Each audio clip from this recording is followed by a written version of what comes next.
Sonder, the awareness that everyone has a story. You and I have never met many times before. Our paths may have crossed once or twice online, or while passing in the street. We might have spent an hour sitting back to back at the same airport gate, or even exchanged a few words over the phone when I dialed your number by mistake. For all we know, we might have been living in the same neighborhood for decades. But against all odds, we just happen to miss each other. It's a big world, after all.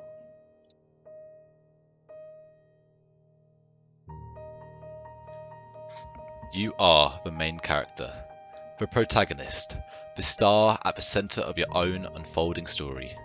You're surrounded by your supporting cast, friends and family hanging in your immediate orbit. Scattered a little further out, a network of acquaintances who drift in and out of contact over years. But there in the background, faint and out of focus, are the extras, the random passerby, each living a life as vivid and complex as your own. They carry on invisibly around you, bearing the accumulated weight of their own ambitions, friends, routines, mistakes, worries, triumphs, and inherited craziness.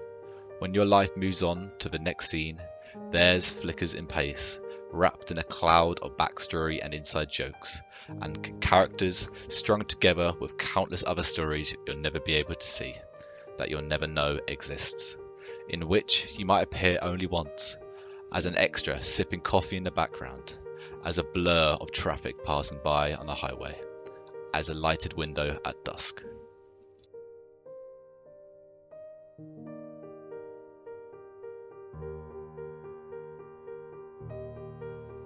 Hailbound, mysteriously compelled to wave to passing strangers on a country road, a mountain path, or a remote stretch of water.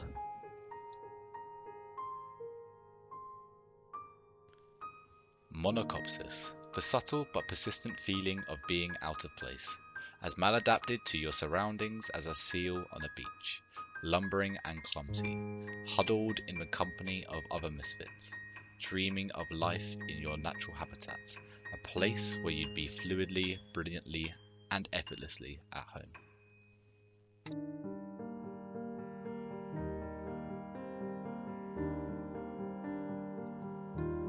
Kenaway, the longing to see how other people live their lives when they're not in public, wishing you could tune into the raw feed of another human existence, in all its messiness and solitude, shimmying in place while brushing their teeth, squabbling over where to put their shoes, talking out their problems and solitary commutes, if only to give something to compare your own life against, and to figure out whether you're bizarrely normal or normally bizarre.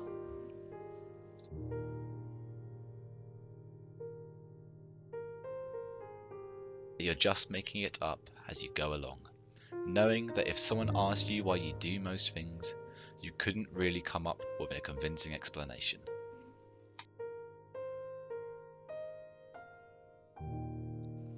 Root wash, a moment of panic that you'll end up looking back on years of labour with little to show for it, that despite all of the time that you spent gathering skills and connections and experiences, many of them will prove to have been worth almost nothing in the long run, redeemable for petty cash, a line on a resume, a few compliments, or a handful of magic beans.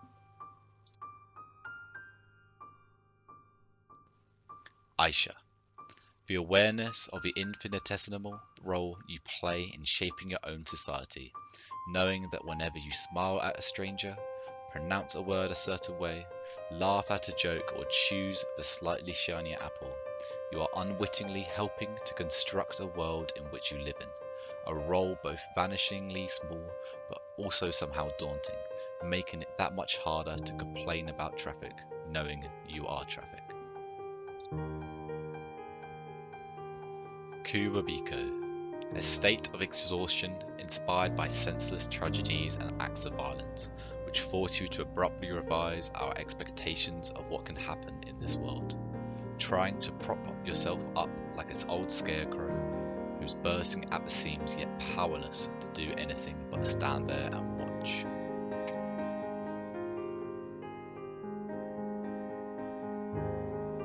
Lock-heartedness, the atmosphere of camaraderie when people are stuck together in a certain place, a stalled elevator, a shelter during a storm, the sleeper car of a train, which leaves them no other option but to be present with each other, with nowhere else to go and nobody else to be.